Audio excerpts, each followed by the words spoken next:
I want to talk about Cam. I was down talking to him just before Christmas and asked him about his tenure at the park. He's going into his 7th year, and the average tenure is about 8 years. So just to be clear, he's not making any announcement or anything like that. He doesn't say that he has any immediate plans to leave or anything. He did tell me he doesn't believe in long tenures for park superintendents, and that he's closer to the end of his tenure than the beginning. What's your first reaction to that?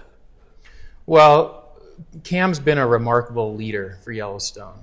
I'm really grateful for his leadership, especially during a pretty tumultuous period of time. I mean, if you think about what he's been through with multiple government shutdowns, COVID pandemic, 500-year flood, big investments in infrastructure, all while visitation has grown. It really tested leadership there in Yellowstone. And so first of all, I'm really grateful that he's been there as a superintendent. And personally, I hope he stays for as long as possible. But I understand that, things change, and it's been an honor to work with him, and I'd love to keep working with him for as long as he's in that role.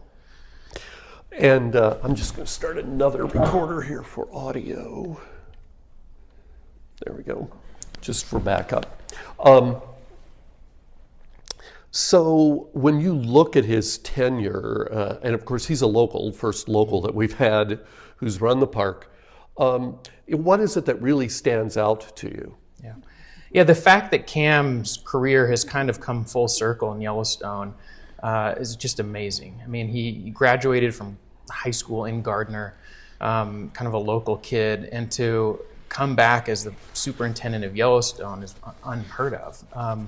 So to have somebody who knows the park, who knows the region, who knows the community, who has long, deep relationships with people is really different, I think, than the way it works out most of the time, where a superintendent is plucked from another park and dropped into Yellowstone and is sort of starting from scratch. And so that's been a great advantage, to have somebody who really understands the region in that role.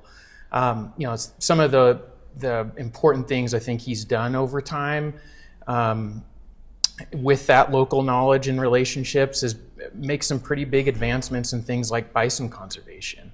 I mean, getting the bison conservation and transfer program up and running and expanding it and working with tribes to get animals out of the park alive and restore herds on tribal land has been an amazing success, both for managing numbers in the park and for restoring herds with tribes. Writing a new bison management plan. We worked with him closely as we were trying to strike a deal to buy out a proposed gold mine on the boundary of the park, and he was a great supporter and source of encouragement for trying to come up with an innovative solution that protected the park's boundary from a gold mine. So he's brought a perspective that is broader than just Yellowstone. So he's thinking about what's happening outside the park that could impact what's happening inside the park, and that's unique and really important. As we look at his remaining years, could be 2, could be 4, even a few more, we don't know. But as you look at those remaining years, what would you like to see him prioritize? That's a great question. I think there are really important questions to be answered in the future about how to ensure that the experience in Yellowstone is maintained. That people are still drawn to the same things, the amazing wildlife watching opportunities, of course, the geothermal features, all of that, and in a way that keeps that experience of coming to Yellowstone as magical as it has always been, but also protects the resource. And of course, that comes down to how you manage people coming in and out of the park as numbers increase. I think that's a big question, and I know he's very aware of that and thinking a lot about that.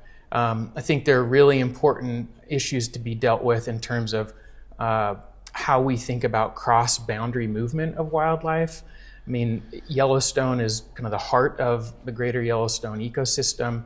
And in the summertime, we have all kinds of wildlife up in the park. In the wintertime, of course, they're all running around down in the in the valleys around the park, and that requires good coordination between the Park Service, the Forest Service, the BLM, and ranchers, private landowners outside the park. And CAM has been really good at those relationships and trying to encourage a cross-boundary perspective.